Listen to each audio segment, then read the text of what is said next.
As R.G. Collingwood reminds us, the biography of a thinker is a story of that person's thought. And Richard Kearney has too long of a story to convey to you, even if I stick to his thought. But I'd like to say that emerging out of Irish culture that's rich in narratives and poetry, it's not surprising that Professor Kearney's early philosophical work produced several extensive studies in the imagination and poetics. Imagination, of course, being the faculty that is fundamental to our world-making, our storytelling, and our ethical practices and reflection. What followed these works was a trilogy, Philosophy at the Limit, which includes the volumes On Stories, Strangers, Gods, and Monsters, and The God Who May Be. His more recent work, following The God Who May Be, on anatheism, Avoiding an Apologetics, which seeks to refute arguments against religion, follows a hermeneutical path which passes through the school of challenges that atheistic thinkers present, opening up a third option beyond the ideologies of religious triumphalism and atheist reductionism and hostility. Professor Kearney's practical work has taken the form of contributing to work in bringing peace to Ireland's social and religious strife, and more recently his founding of the Guest Book Project, an ongoing artistic and cultural experiment in hospitality and reconciliation in divided communities. An attention to both narrative and ethics has been a part of Richard Kearney's journey from the beginning. There is in his work an understanding that narrative can accomplish for ethics what moral arguments sometimes cannot. Every life is immersed in the ethical context, and every life calls for narration.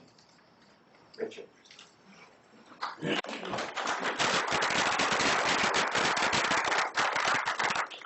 Thank you very much, Murray, for those kind words. And it's a great pleasure and honor to be here, and thank you, Kyle, and the organizers of this conference for inviting me to participate. And I want to apologize for not being here last night for Francois's talk and this morning, but I had a conflicting conference in New York. So it's my regret I wasn't here, but I hope to be able to make up for it in our discussion panel after this. So I'm going to talk about the ethics of narrative, and to do so particularly in the light of the work of Paul Ricoeur on the hermeneutics of narrative, as I was requested to do by the organizers, and as I'm very happy to do. So the paper is to some extent derivative in that regard, but I will try to put Ricoeur's hermeneutics of narrative into dialogue, critical dialogue with a number of other thinkers. And I want to treat the topic of the ethics of narrative under three main headings. One, the ethics of memory, particularly historical memory. The question of what do we owe the dead, and how can we honor that by narrating. Two, an ethics of identity, the question of oneself as another, which brings up fundamental issues of empathy. And thirdly, an ethics of persuasion. How do we move from text, how a text enjoins us, how a narrative enjoins us, back to action. In keeping with Rilke's phrase, that art demands of us to change our lives. And I will be taking narrative in the sense defined by Ricoeur's hermeneutics as, quote, a discourse involving someone saying something to someone about something. Therefore, an author, a reader, a recipient of the narrative, and a world about which we are speaking, and in which we find ourselves. I have a rather bad cold, so excuse my dry throat. So, one, narrative and historical memory. A key power of narrative imagination is to provide ourselves with a figure of something. So doing, we can make present again what is past. We can engage in the act of historical testimony. In the third volume of Town and Narrative, Ricoeur analyses the testimonial role of narrative in historical retrieval. A poetics of narrative, he maintains, must include a sense of ethical responsibility to the debt we owe the dead. He takes that phrase from Walter Benjamin. We would not be able to respond to the summons of historical memory were it not for the mediating and schematizing function of narrative imagination, which provides us with figures for events that happened but are suppressed from memory. So the responsibility here is twofold in terms of two kinds of representation. On the one hand, narrative imagination can provide us with figural reconstructions of the past that enable us to see and hear things long since gone, as if they were now. So representation of the past. On the other hand, it stands in for, by standing for these things or persons, as events that actually happened. This is what Ricoeur calls representation. In the second sense, as in somebody represents you, or you represent something, he calls it représentance. Il y a représentation and représentance. It's standing in for. We recall our debt to those who have lived, suffered, and died. We remind ourselves, like in his use of testimonial narrative, we remind ourselves that gas ovens and gulags did exist, that Nagasaki and Cambodia were bombed, that political crimes and injustices have been inflicted on innocent people over the centuries. They actually happened. Now, the ostensible paradox here is, of course, that it should be, or might be, narrative imagination that responds to the ethical summons to respect the reality of the past. How does the imaginary here come to the rescue of the real? It is poetics that comes to the service of ethics, as a means of recalling our debt to those who suffered and died and are all too often forgotten. Narrative imagination then here serves to recall the neglected others of history. For, I quote Ricoeur, it is always through some transfer from same to other, in empathy and imagination, that the other that is foreign is brought closer.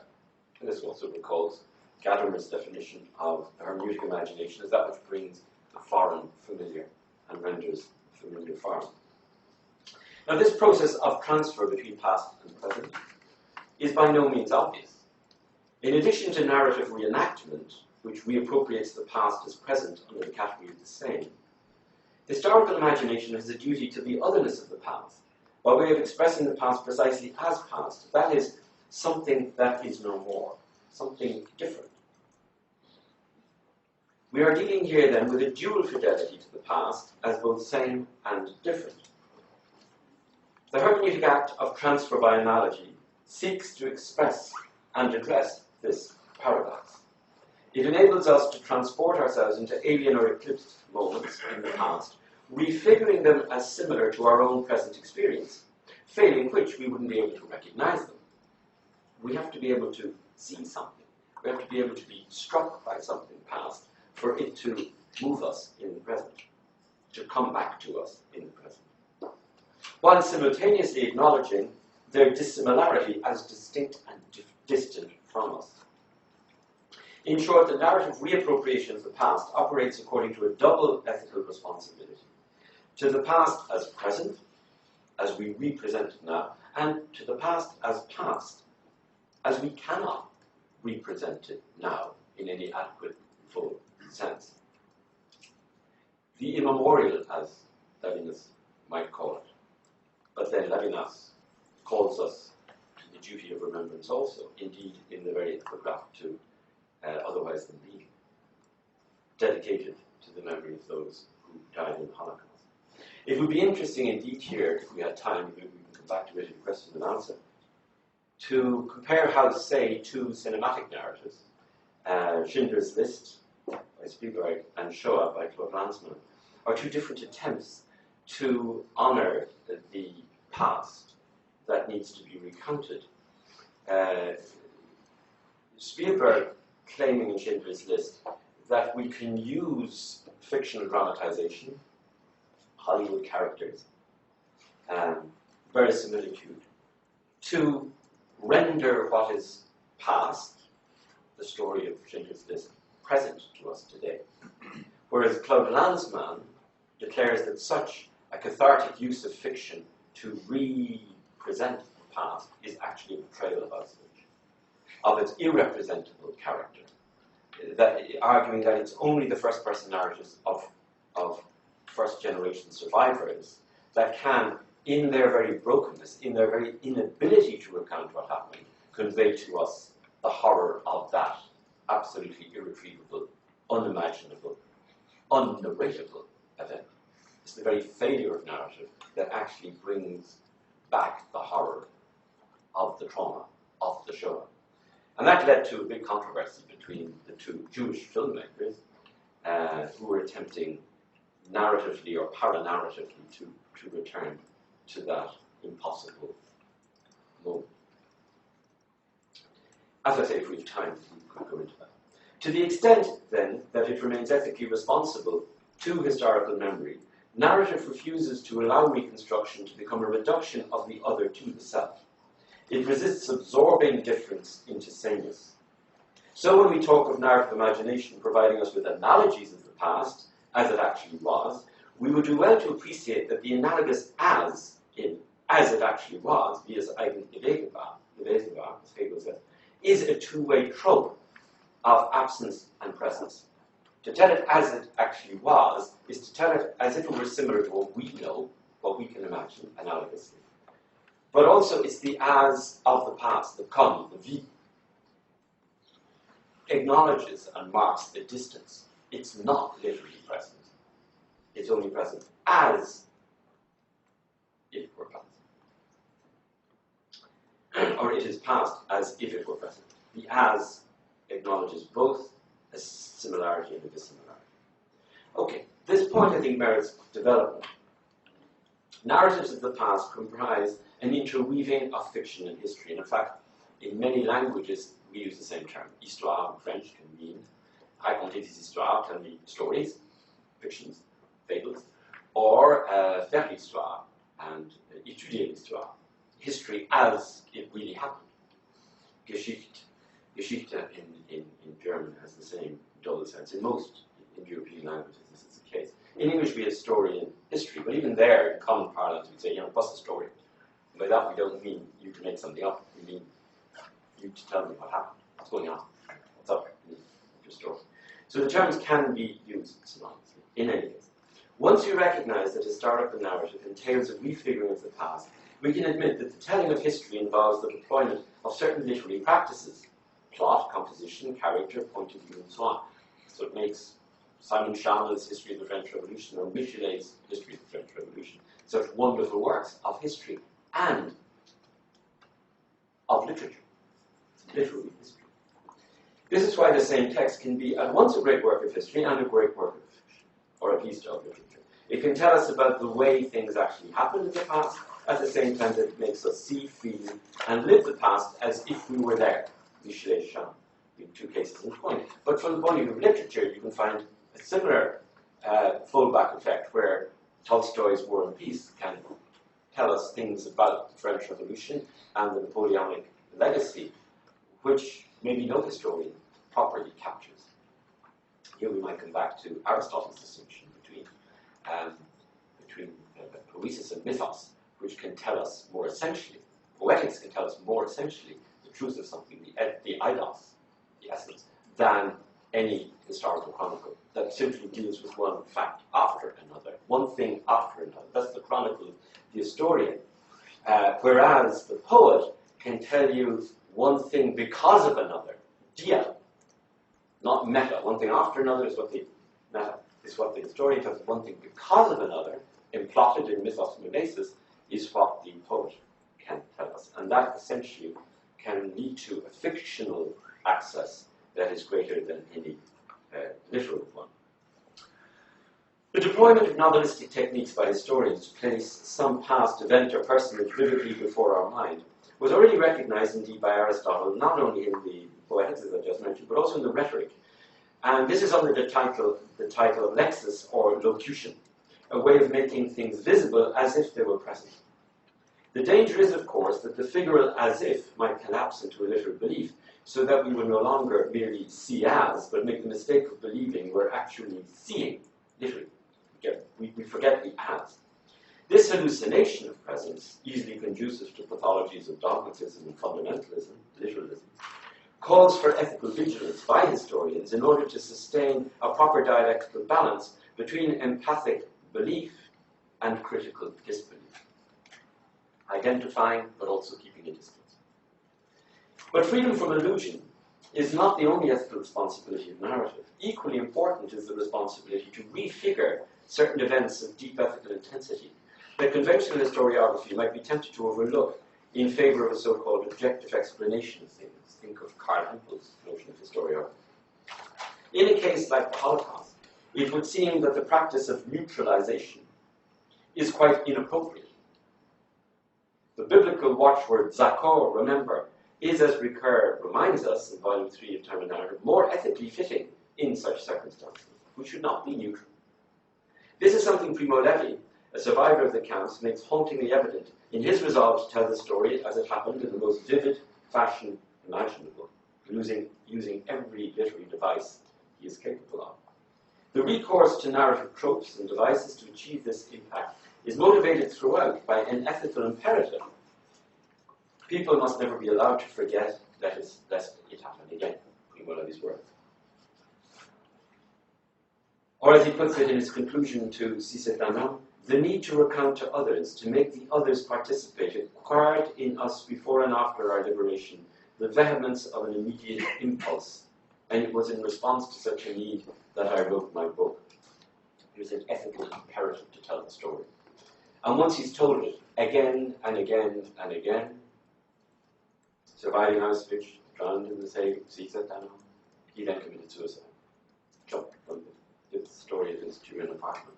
Because he could no longer live. But as he put it in his diary, what kept him alive until then was an ethical duty to tell the story again and again and again, so that it would not happen again.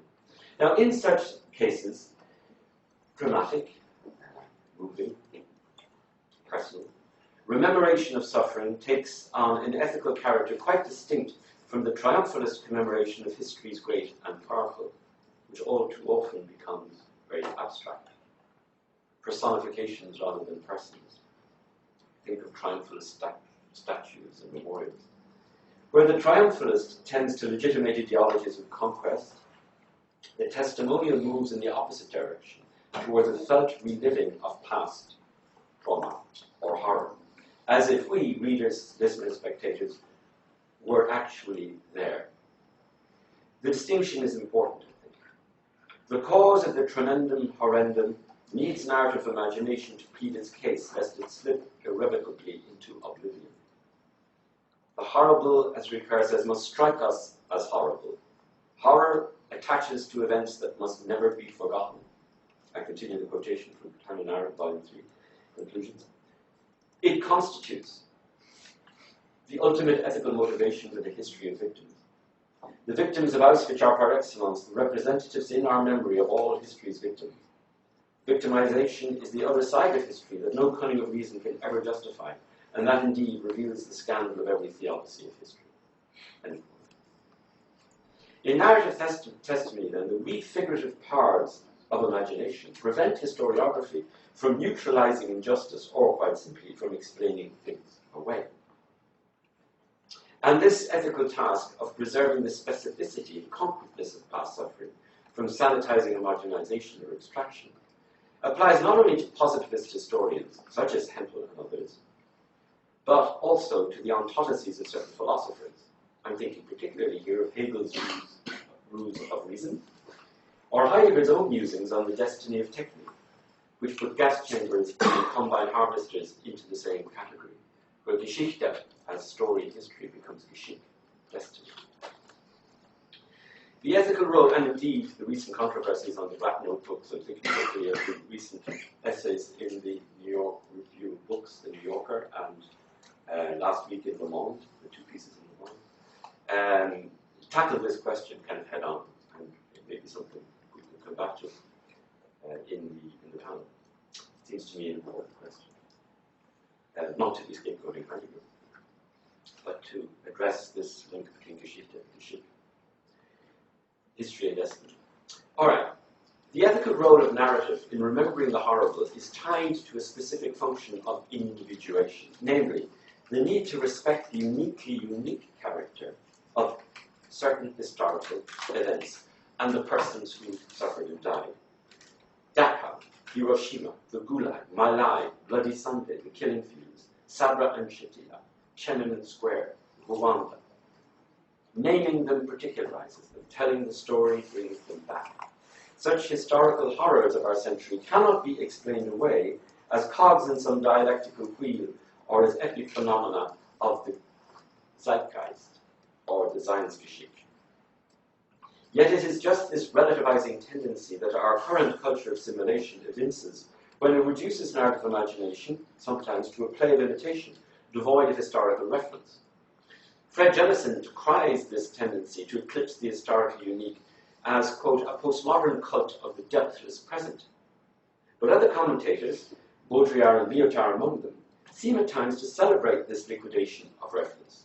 Lyotard claims, for instance, that narrative forms of imagination betray the irrepresentable nature of the postmodern sublime, while Baudrillard hails the postmodern condition of irreference, where even the reality of war is reduced to a TV game of spectacle and simulation. This is in his little book, Simulation. But he also wrote a piece after 9/11 along similar lines and after the Gulf War. We can no longer distinguish, then, such thinkers hold, between what is real and unreal in the representation of things.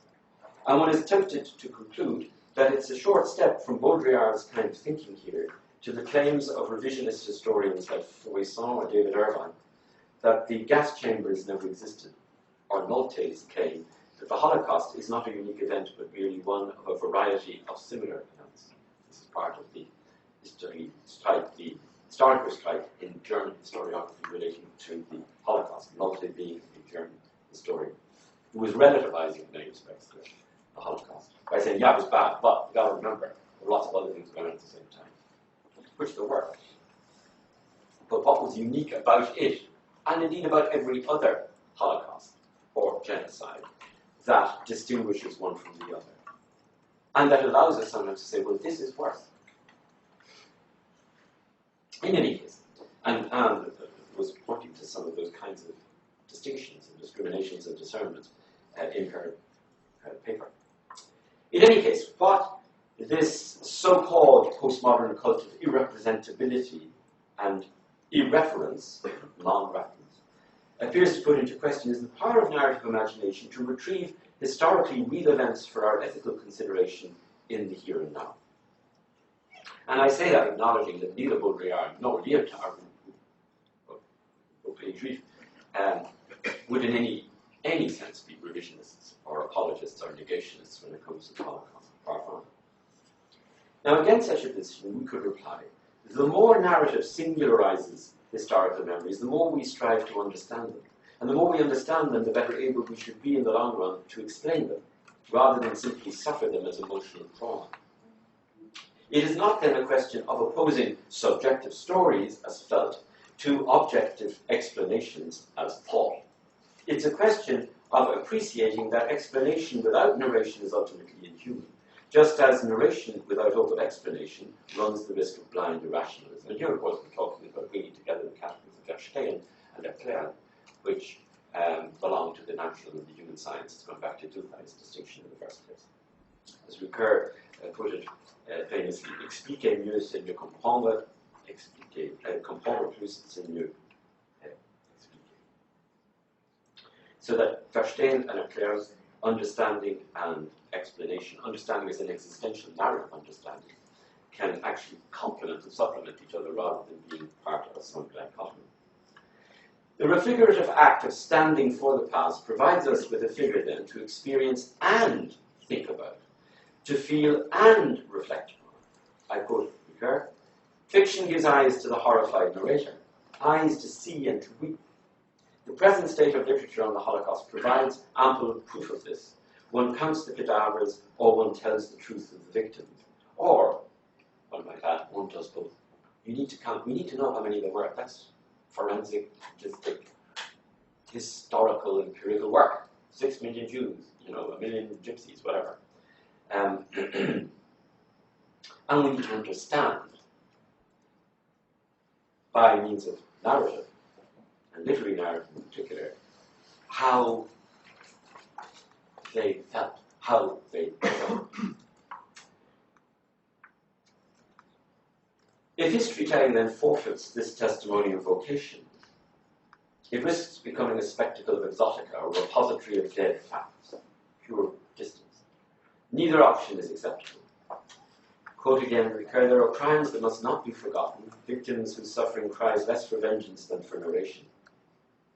The will not to forget alone can prevent these crimes from ever occurring again. And one can see here, in time I might go to the question and answer, I do not have time now, how that particular argument informs the whole practice of truth and reconciliation tribunals in South Africa, Belfast, and elsewhere, Rwanda, indeed, more recently.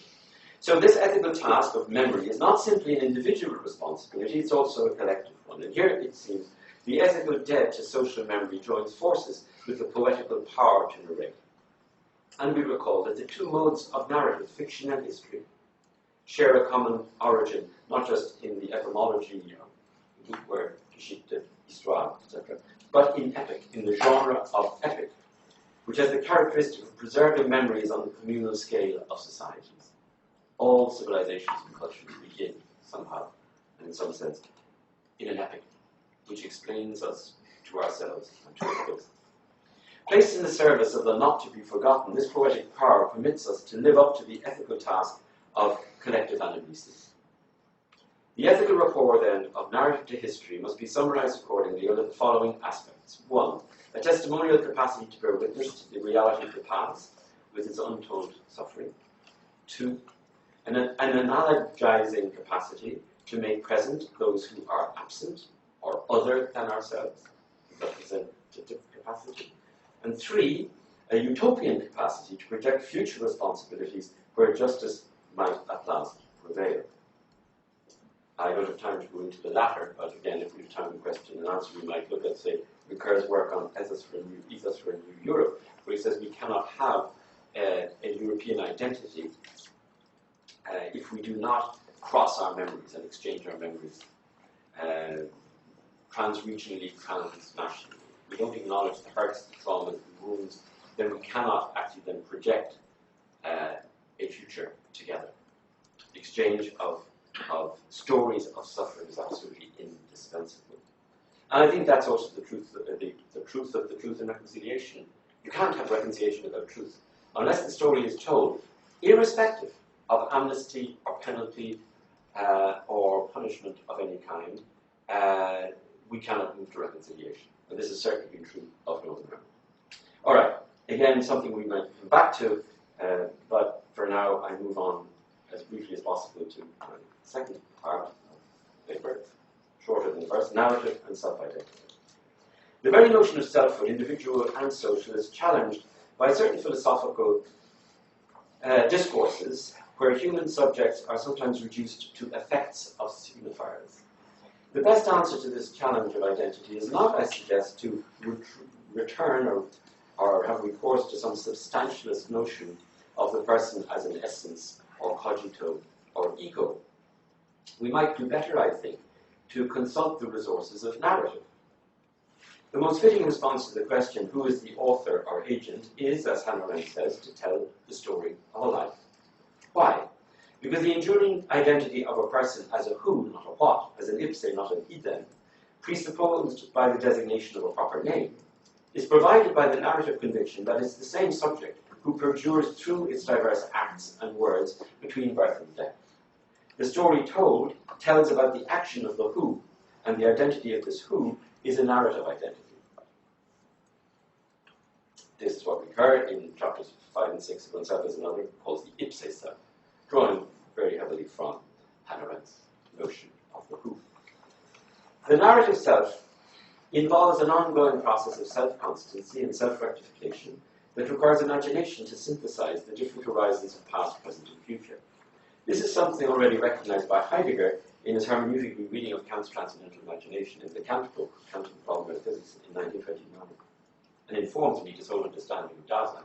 He says in the account book, the end of the account book, but Dasein is just another word for transcendental imagination. But I'm going to use it rather than transcendental imagination. So if I use imagination, then I will be labelled as a kind of a post-Kantian romantic German idealist, which I'm not, which he was, but so let's just coin a commoner, gardener, everyday term like Dasein that everybody uses. Existence, being there. Dilthey, for his part, referred to this act of bringing this together into a narrative identity as the Zusammenhängeslebens, the hanging together, the coming together of a life in and through narrative. The narrative concept of self, then, offers a dynamic notion of identity, if say, that includes mutability and change within the cohesion of one lifetime. And this means, for instance, that the identity of human subjects is deemed a constant task of reinterpretation in the light of new and old stories we tell about ourselves. It's not just stories we tell about ourselves, it's stories other people tell about us, and then we're imbricated in this tapestry of stories. The subject becomes, to borrow a Proustian formula, both reader and writer of its own life. Selfhood is, quote Proust, a cloth woven of stories told. The narrative model of self-identity has been developed by a number of contemporary thinkers, apart from Ricoeur and Arendt just mentioned. It's also been developed in different interesting ways by Alistair MacIntyre in After Virtue, Charles Taylor in Sources of the Self, and Sheila Benavide in some of her recent work in ethics and politics. These different authors advance the rudimentary argument that Enlightenment models of the disembodied cogito, no less than the traditional models of a substance like self, fail to appreciate the fundamental process of socialization, processes through which a person acquires a self-identity capable of projecting a narrative onto the world, in which he or she is both author and actor.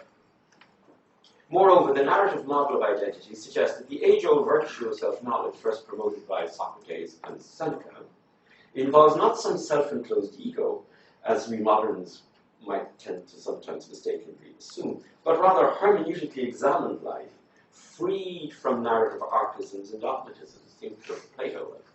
Melissa was reminding us in the seminar the other day, he's always in dialogue. Socrates is always in dialogue when he is proposing identities of any kind. So the subject of self-knowledge is, in other words, one clarified by the cathartic effects of narratives conveyed by culture. Self-constancy is the property of a subject instructed by the figures, figure, of a culture it has critically applied to itself. In other words, when Ricoeur uses the term figure, in French it's got so much more resonance, and deeper resonance than we have in English. You know, there's préfiguré, transfiguré, configuré, the three modes of mimesis, as he calls them. And figurant is an actor. Se figurer quelque chose is to imagine something. It has all those connotations that we don't have when we say figure in English. In any case, that's just an aside. This critical application of a self's cultural figures to itself is a necessary moment in the hermeneutics of identity. Why?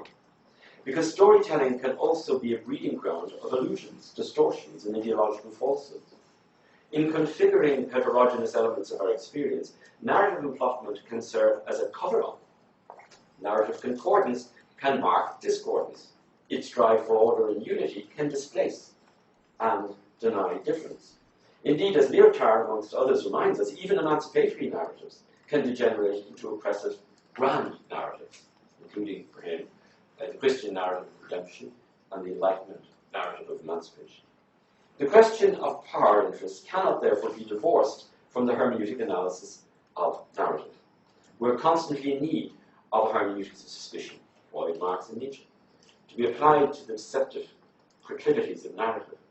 And here I concur with the late Ed Said, who observes in Permission to Narrate, and in Culture and Imperialism, how narratives frequently operate as representations of power, representations that might and must be challenged by what he calls counter-narratives, in order that their abusive tendencies be exposed and ideally reversed. The best way to counter a pathological narrative is with a healthy narrative. The hair of the dog that bit you. You drink too much, what's the best thing to do the next day? Take a glass of whiskey.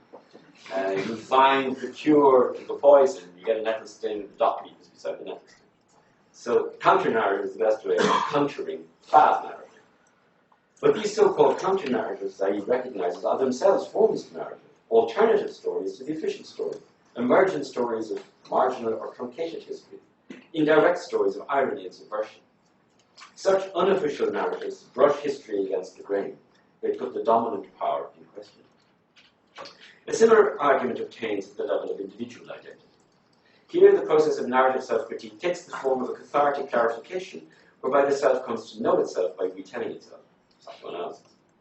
This may occur, for example, when a person commits herself to working the bits and pieces of unintelligible or suppressed experience into some narrative that acknowledges a certain self-constancy through change. And this model of analytic working through Freud called Durcharbeitung applies to both individual case histories and to collective stories of communities.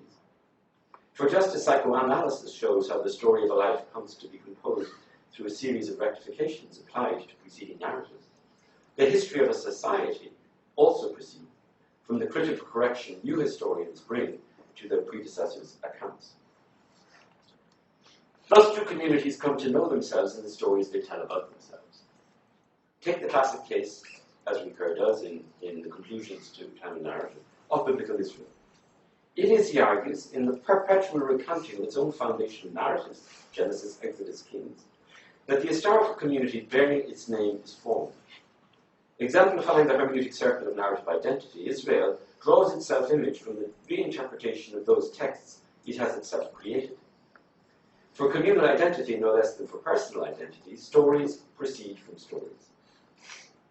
To sum up this second stage of our argument, then, I would say that for narrative identity to be ethically responsible, it must ensure that self-constancy is always informed by self-questioning. Creation must be accompanied by critique. This requires that narrative identity never forgets its origins in narrative imagination. A critical fluidity and openness pertains to narrative identity as long as we recognize that it's always something made and remade. Hence, a society that willingly reconstitutes itself through a corrective process of ongoing narrative should be impervious to self-righteousness, therefore to the dangers of triumphalism, tribal nationalism, insularism, imperialism. Any temptation to collective solipsism is resisted, in principle, by the imaginative tendency of narrative to freely vary worlds foreign to itself. I think you hear of Husserl. One of the steps of the phenomenological method is free variation of imagination. Any temptation to collective solipsism, at its best, narrative imagination remains open to the possibility of its own self-rectification. Sometimes it is when the narrative splits itself into little narratives, the petits récits of Lyotard, or sundered narratives of Zaïd, even anti-narratives of Sam Beckett, that they attest to the impossibility of grand narrative. These little narratives also remain faithful to others. I'm going to return to this point below. In other words, the self-deconstructive potential within narrative can actually be a fidelity to an otherness that cannot be contained or reduced to narrative, good, bad, or indifferent. So to conclude the second part, it is, moreover, the same propulsion of narrative beyond itself towards otherness that entails the corollary movement toward ethical commitment. Citing the well-known example of a subject's capacity to keep its promises over time, Ricoeur affirms that narrative identity is only equivalent to true self-constancy in the moment of decision, a moment that makes ethical responsibility the highest factor in self-constancy. Thus, to return to our example of biblical Israel, we might say that it is the Jewish community's ability to reimagine itself through its own narratives that provides it with both the coherent identity of an historical people and the ethical resource to imagine the narratives of others, for example, the Palestinians, who may be opposed to them. The ethical moment of decision might be seen accordingly as an expression of the Hebraic constancy of narrative memory, the memory of the age-old demand to liberate the imprisoned, to care for the famished, the widowed, and the orphan, to welcome the stranger as the other themselves. So within the resources of its own narrative tradition is the ethical exhortation to care for the other and listen to the other. There is a hermeneutic circle operating here, i.e. we find within the resources of Jewish narrative tradition the critical capacities to undo the tendency to, say, a narrow Zionism or an imperial nationalism.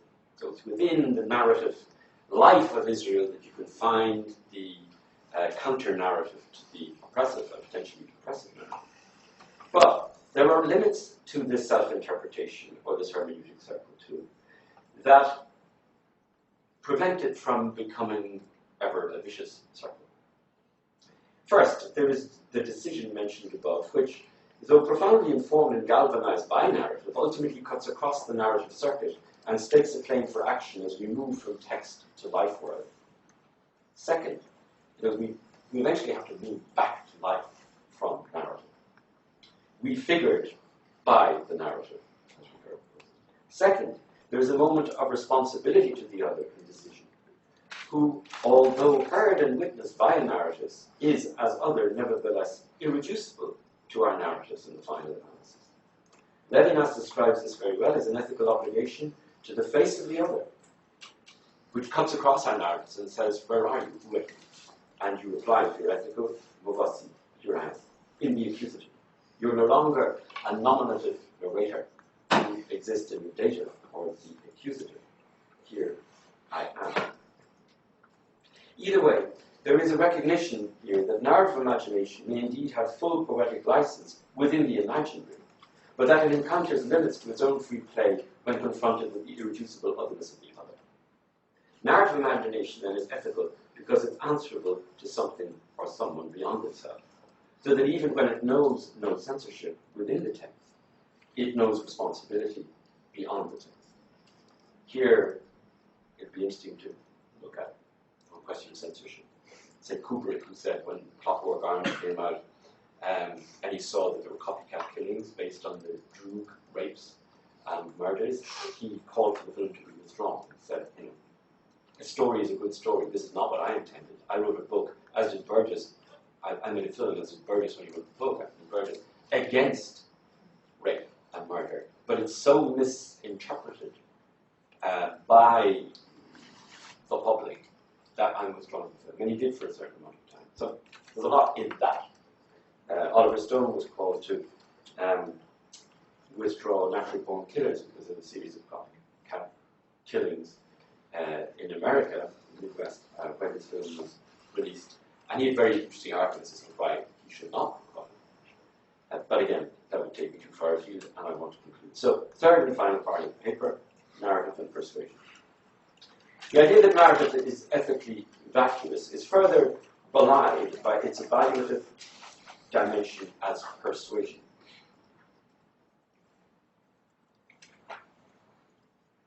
Here we come to Aristotle. Most narratives convey something of the Wilkian summons change your life. And this phenomenon of persuasion has wide-ranging implications for our understanding of the rapport between ethics and poetics, rhetoric, tropology, textual exegesis, reader reception, and so on.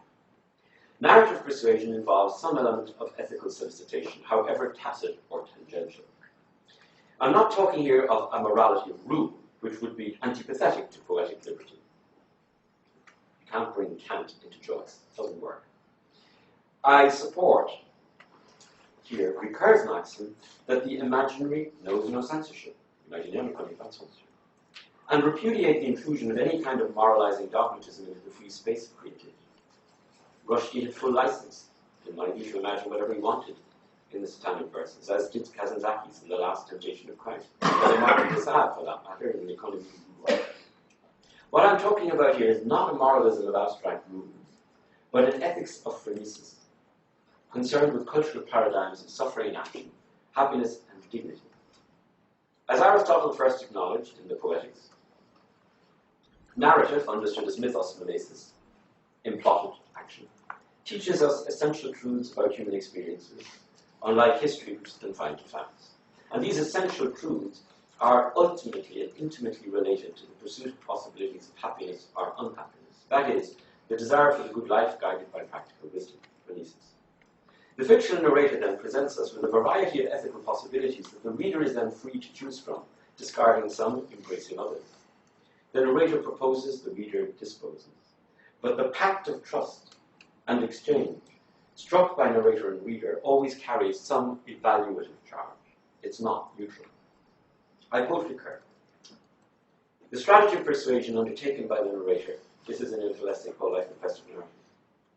The strategy of persuasion undertaken by the narrator is aimed at giving the reader a vision of the world that is never ethically neutral, but that rather implicitly or explicitly induces a new evaluation of the world, and of the reader as well.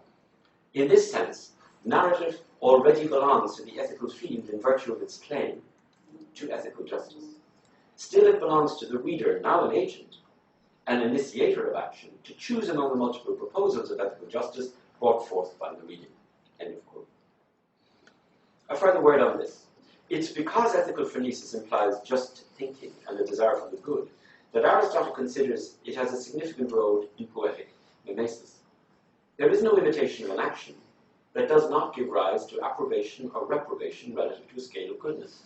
Think of how we react to Madigan, to Oedipus, to Creon, and so on. And so we may ask, what would remain of the cathartic pity and fear that Aristotle taught us to link to unmerited misfortune, if aesthetic pleasure were to be totally dissociated from any sympathy or antipathy for the character's ethical character? Even when narrative fiction subverts the established systems of virtue, as it happily often does, it is still engaged, however implicitly, in a process of evaluation. Poetics does not stop borrowing from ethics, even when it advocates the suspension of all ethical judgment or its ironics of inversion. The very project of ethical neutrality presupposes the original ethical quality of action. A narrative text comes from action, lived, concrete action, and returns to action. You go from prefiguration into the configuration of the narrative text, and then back to the refiguration of life. We may say then that poetic narratives not only excite emotions of pity and fear, they also teach us something about happiness and unhappiness. That is the good life. What we learn in the narrative imitation of action, we may incorporate in our return journey from text to action. This combination of emotion and learning in fiction is what prompts Ricoeur to identify narrative understanding with phronetic understanding. I quote Ricoeur. Aristotle didn't hesitate to say that every well-told story teaches us something. Moreover, he said that the story reveals universal aspects of the human condition, and that in this respect poetry was more philosophical than history, which is too dependent on the anecdotal aspect of life. Whatever may be said about this relation between poetry and history, it's certain that tragedy, epic, and comedy, to cite only those genres known to Aristotle, develop a sort of understanding that can be termed narrative understanding, and which is much closer to the practical wisdom of moral judgment, for instance, than to science, or more generally to the theoretical use of reason. The validity of this observation can be seen in the simple fact that while ethics often speaks generally of the relation between virtue and the pursuit of happiness, fiction fleshes it out with experiential images and examples, that is, with particular stories, so we can see and be struck by virtue and non-virtue, by justice and injustice. To understand, to give some examples, what courage means, we tell the story of Achilles. To understand what wisdom means, we tell the story of Socrates. To understand what caritas means, we, in the Christian West, might tell the story of St. Francis of Assisi, whose feast day is. So, concludes Ricoeur, it is the function of poetry in its narrative and dramatic form to propose to the imagination and to its mediation various figures that constitute so many thought experiments, by which we learn to link together the ethical aspects of human conduct and, on the other hand, happiness and misfortune. By means of poetry, we learn how reversals of fortune result from this or that contact. As this is constructed by the plot in a narrative, it's due to the familiarity we have with the types of plot received from our culture that we may learn to relate virtues with happiness or unhappiness. This is a point that Martha Nussbaum makes much of in her contemporary retrieval of Aristotle from, say, non-continental perspective, in Love's Knowledge. Very, very powerful book. And in fact, Ricoeur very often drew from Martha Nussbaum in this regard. These lessons of narrative imagination constitute, then, the universals of which Aristotle spoke, but they are universals of a more approximate and context-sensitive kind than those of theoretical thought.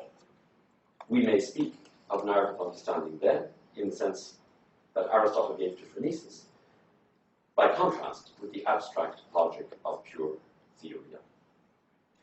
I'm going to conclude now, because I've gone for 45 minutes. I'm going to skip. I'm on to my conclusions, but I'm just going to go to the final part of my conclusion and the question of empathy. The three, if at that time I would talk about, I would have concluded with some remarks on ethical phronesis, or phronetic understanding, narrative understanding, in terms of three categories: vision, initiative, and empathy. But let me just finish with empathy, because I gathered from what I picked up of the discussion on Anne's paper that it is a topic that has been already touched on by other presentations at this conference. So I'll just go to the conclusion of my conclusion. Another 5 minutes. To conclude, then, narrative imagination serves ethical phronesis in its power to empathize. In addition to its capacity to envision a new project, initiative, evaluate its motivations, judgment, and initiate a valuable course of action, narrative enables us to identify with others. We noted this, of course, at the outset of our discussion, but we may now spell out its specifically ethical implications in a little more detail. Narrative imagination provides us with an intersubjectivity of freedom, without which we would not be inclined to commit ourselves to other persons. There is neither love nor hate, care nor concern, without an imaginary transfer of my here into your there. Kearney, of course, is drawing from Husserl's analysis of empathy in Ideas 2. What is being claimed here is that narrative imagination can provide us with both an ethics and an ethics of responsibility, in that it propels us beyond self-reference to a relation with others via analogy, apperception, empathy. Again, Husserl. This extension of the circle of selfhood involves an enlarged mentality, capable of imagining the self in place of the other. And Hannah Arendt considers this mentality to be essential to any genuine ethical judgment. And I think she's right. I think Kearney and Arendt are right on this point. She writes, the power of judgment rests on a potential agreement with others, and the thinking process which is active in judging something is not, like the thought processes of pure reasoning, a dialogue between me and myself, but finds itself always in an anticipated communication with others with whom I know I must finally come to some agreement. From this potential agreement, judgment derives its specific validity. It needs the special presence of others in whose place it must think, whose perspectives it must take into consideration, and without whom it never has the opportunity to operate at all. Of course, Hannah Arendt hears from my judgment. In the third volume of her trilogy, final trilogy, thinking is actually contemplative. It doesn't involve an intersubjective relation with others. It's not representative thinking, which she also takes from Kant for this enlarged mentality. There is something in the contemplative nous, which is another kind of thinking. Maybe we're going back to François' discussion with Anne here. Well, what kind of thinking is Hannah Arendt talking about in the Eichmann book and then in that other essay François was talking about? Because there are different kinds. And the latter kind is also much closer to Heidegger's thinking, for which Arendt continued in many respects to have a lot of respect for. The third kind, not judgment. He was not put on judgment, but he was put on vita contemplativa.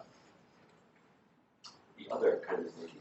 In fact, I recall in 1977, when I was discussing with Marcuse in San Diego for a dialogue he was doing for the Crane Bag, his relationship to Heidegger, he said, I have no time for Heidegger. I'm finished with Heidegger. Done. But, he said, I learned one thing from Heidegger. Denken. To think.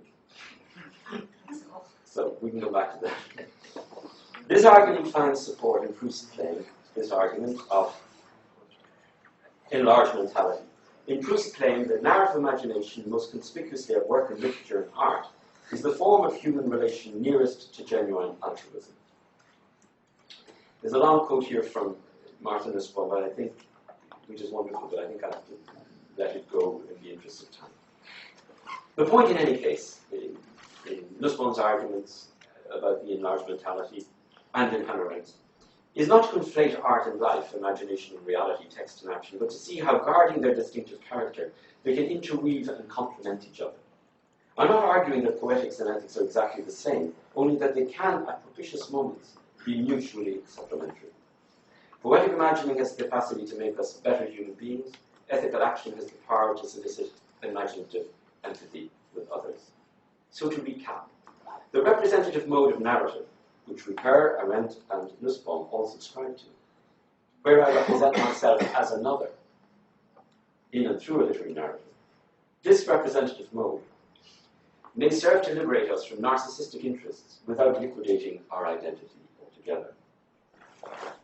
Quote, the more people's standpoints I have present in my mind while I'm pondering a given issue, and the better I can imagine how I would think and feel if I were in their place, the stronger will be my capacity for representative thinking. Arendt. Ethical judgment, it appears, entails a basic act of sympathy, empathy, whereby the self flows from itself towards the other in the free variation of imagination. Qua dialogue, which opens us to foreign worlds, enabling us to tell and listen to other stories, narrative imagination functions as precondition for the representative subject. It transfigures the self-regarding self into a self for another. It transfigures the myself, le moi, before narrative, into a soi, after we have traversed narrative. I conclude, therefore, that in our contemporary society of spectacle and simulation, we have great need of narrative imagination. Without it, we would be deprived of the power to refigure historical memory and to transform self-identity into an ethical model of self. Narrative imagination is not, I grant, always on the side of the angels, far from it. But as I hope to have shown, it does possess a singular capacity to commit us to a dimension of otherness beyond ourselves, a commitment that, in the moment of decision, invites the self to imagine itself as another and to imagine the other as itself. Were we devoid of such narrative imagining, we would be devoid not only of poetic freedom, but also, in the long run, of ethical judgment. And that is why I ultimately agree with Ricoeur that the good life is a life recounted. Thank you.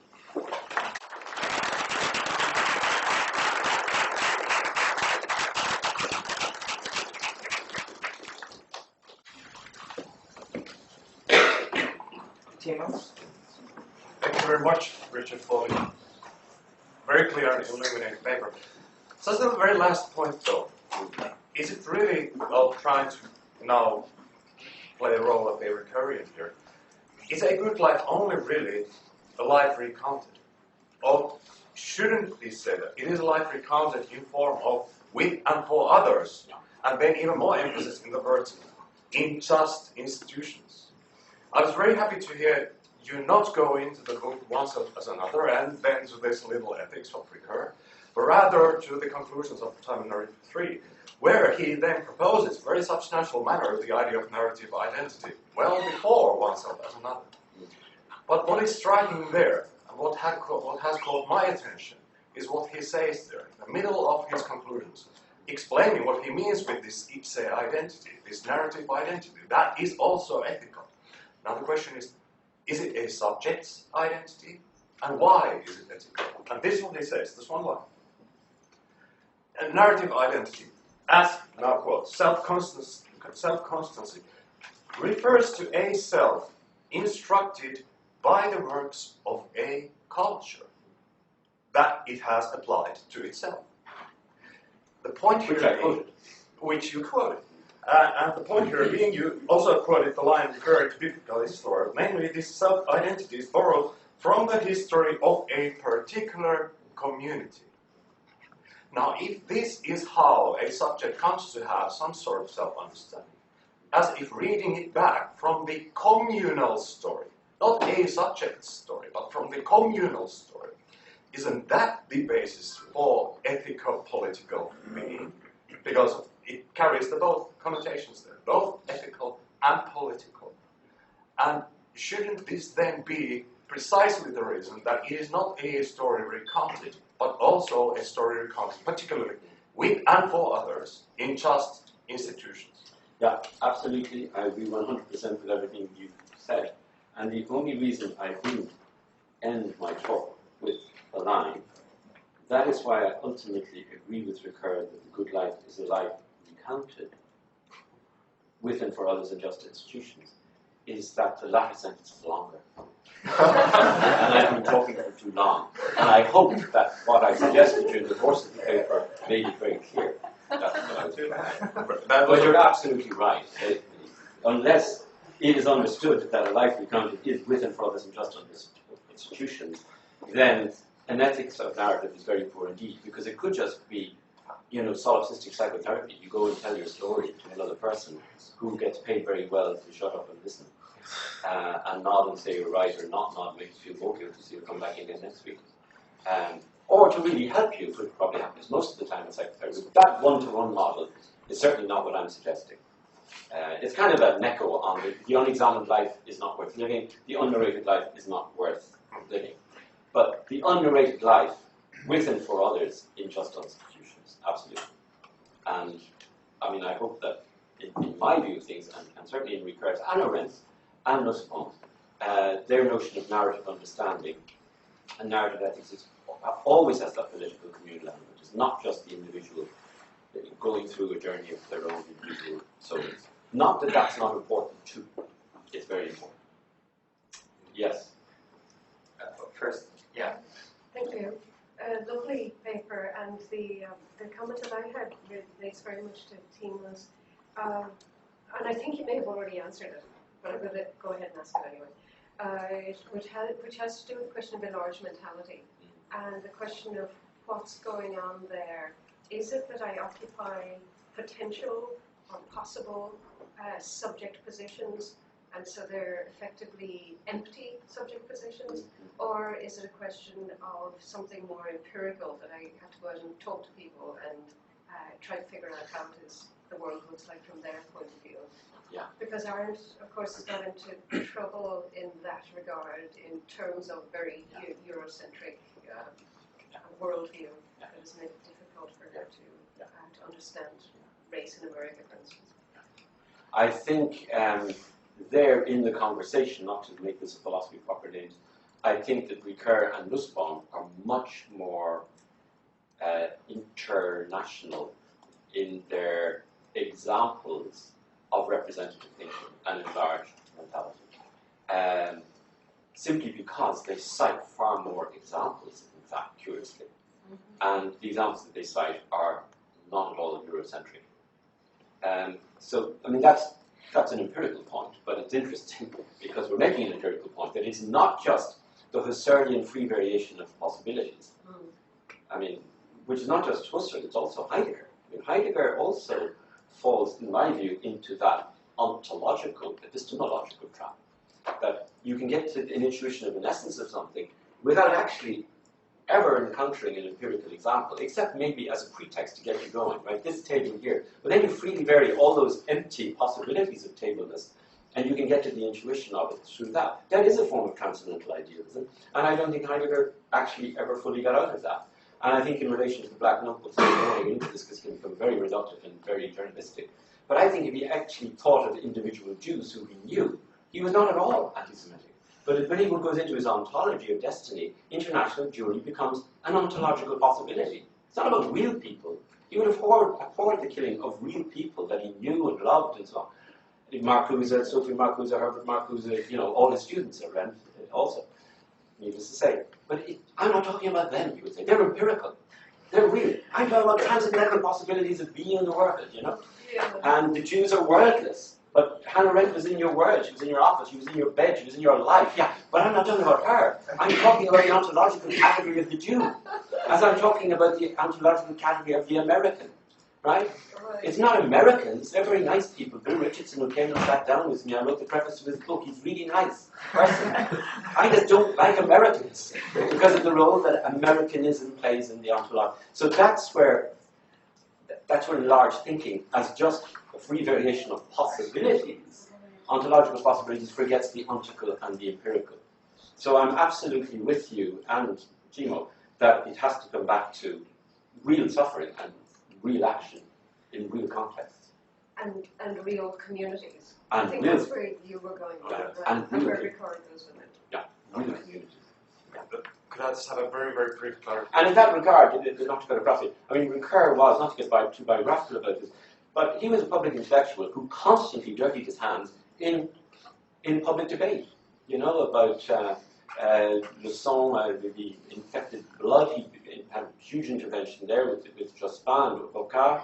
Then with the sans-papiers, he was very involved. With refugees, he was very involved. I mean, it's a tradition in French philosophy, of course, Sartre was too, and Foucault, but very much into dealing with concrete political communities rather than just abstract possibilities.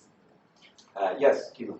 So this is precisely what I meant, because in terms of referring to Husserl's intersubjectivity, it could drive us and drag us back to the stingy ego that is the narcissistic one, whereas it is the Arendtian co-essay and inter-essay, how the idea of empathy in terms of how Ricoeur writes it out should be understood.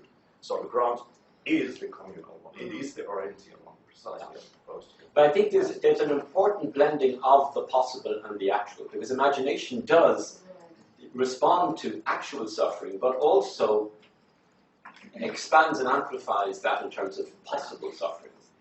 And I mean, the fact is that I wasn't in Auschwitz, so it's not actual for me, but it's possible that I could have been there and that I can imagine myself as if I was there. So I think the possible and the actual, you know, the essential and the empirical actually need each other for an ethics of enlarged mind. Quick, yeah. Okay. So this is very trivial, but maybe it's useful at some point. It's very rich paper, but I was mainly thinking about a couple of things you said at the beginning. So I want to make a suggestion. So I think that you said that you were using Ricoeur's account of narrative as someone saying something to someone about something. But that's a very inadequate account of what narrative is. And you used a much richer notion, but you didn't articulate what the richer notion is, or these are just some suggestions. So it seems to me that's inadequate for one thing, because if I asked you a bunch of questions about the lectern, that's not a narrative, right? So a narrative has to be assertions. Or again, if I gave you a bunch of instructions, you lift it, get it under carpet. It can't just be states of affairs. It has to be events, right? If I say that the lectern is 4 feet tall right now and is made of wood, and so again, that's not a narrative because it's just, you know, states of things rather than events. That the events themselves can't all be simultaneous, right? They have to be arranged in time. The narrative doesn't have to follow in its arrangement, the arrangement of the things that are narrated, but still the things that are spoken about have to be spread out in time and so on. So, I mean, that's just a beginning, but it seems to me that you could have a sort of a richer, more detailed account of what constitutes a narrative. I looked it up on my little, my phone's dictionary. It gives as near synonyms words like chronicle or history, so it does have to be events that are arranged in time. And so on. It seems to me that implicitly you're using all of that, but then it seems to me that also you could more explicitly say that you're going to improve on or deviate from Ricoeur's theory. Thank you, Jorge. It's not at all a trivial question. It's a very good one, and reminds me that the pedagogy was not great in how I set up the opening, because what I should have said was that here I'm going to address the ethics of narrative, which, in Ricoeur's hermeneutic account, always involves someone saying something to someone about something. But it involves, it is not that per se, because lots of things are that, as it were. And that's the attempt to say that narrative is in an intersubjective communal context. Right? So that was kind of what I was trying to put on the table. But then as the paper progressed, I tried, but perhaps not sufficiently, to define narrative as mythos mimesis, as Ricoeur does coming from Aristotle. So it's an emplotment that is a synthesis of the heterogeneous. It brings together the actual and the possible in terms of a synthesizing and a schematizing. And in that sense, it can then lead to mythos mimesis, mimesis being the imitation of an action. Right? the redescription of reality in the imitation of an action. And that imitation of an action being a narrative text, in the case of Aristotle, obviously, in the Poetics of Tragedy, that configures a life that seeks narrative, i.e. mythos mimesis, and then is refigured in life afterwards when we leave the theatre and we go back into the Greek streets as supposedly better, purged, cathartic, traversed Athenians. So that's where kind of the definitions of narrative kind of came in as we were working through the paper. But you're right, it would have been helpful to begin with a definition of narrative. I just wanted to thank you for the wonderful paper first, and then taking off from this definition of narrative and how it is, and the ethical implication of narrative. I just wanted to mention an observation during this last turmoil in Gaza, where there were this news coming from the bombing of Gaza and killing civilians and stuff. What was striking for me was that it was the stories that BBC, CNN, and other news agencies were telling were recounting of their stories, basically. Different, the numbers, the statistics were the same, but different stories being told about the subject. But what was striking was the amount of comic work that were going on in that. It was not a real tragedy being told. You know, they were some people, and there were a lot of them, that they were retelling the story not in form of a tragedy, but in form of a comedy. You know, you can very easily turn Netanyahu's, for example, speech in UN 2 weeks ago to a ridiculous comedy. You know, it was easily you can turn that into.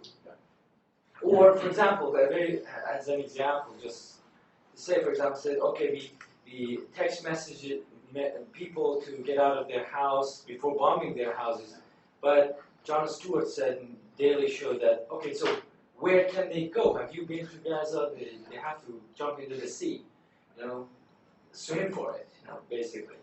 So it is not always that, it seems to me that it's not always the narrative with the complete implotted structure that is striking, but it's there can be other possibilities as well. Why only narrative? You see what I mean? It's not only telling a story, but a moment it seems that strikes us as. I'm with you, totally. And I'm not suggesting that narrative is a sufficient condition for ethics. I'm just saying it's a necessary condition for ethics. And it's one of a number of necessary conditions for ethics. And narrative can do as much harm as it can do good. So it's ethics. It's an ethics of, it's ethical in the sense of dealing with evil as much as dealing with good. But coming back to Jorge's point and connecting with yours, you see, one of the dangers as I tried to signal briefly in the last paragraph, in our age of digital, televisual excarnation, in our age of spectacle and simulation and simulacrum, to use Baudrillard's term, is that things are reduced to TV narratives. Right? And that's why we need to come back to our hermeneutic understanding of narrative as someone saying something to someone about something. It's the about. Now, Jon Stewart is reminding us about the about. Okay, go out of your homes, right? But where? Into the sea, i.e., it's about a world. So you've got to always see a narrative as related to a world. It comes from a world and it goes back to a world. And that's where a certain structuralist, post-structuralist discourse of narratives as signifiers that only relate to themselves and do not relate to anything outside of themselves. I don't want to hit on poor Derrida here, who's much misunderstood when he said in n'y a pas de text, there's nothing outside of the text. I don't think he meant that. But we do know that there was a certain formalist, structuralist kind of tyranny almost for a while, or certainly hegemony in a certain discourse, where narrative speaks only about itself. Roland Barthes said that. And narrative speaks only about itself. Death of the author. We're not interested in the author. That's all the romantic affective fallacy. We're not going back to what the intention of the author. That's gone. And we're not really that interested in readers. We're interested in how the language of the text works as a discourse within itself. Narrative only speaks about itself.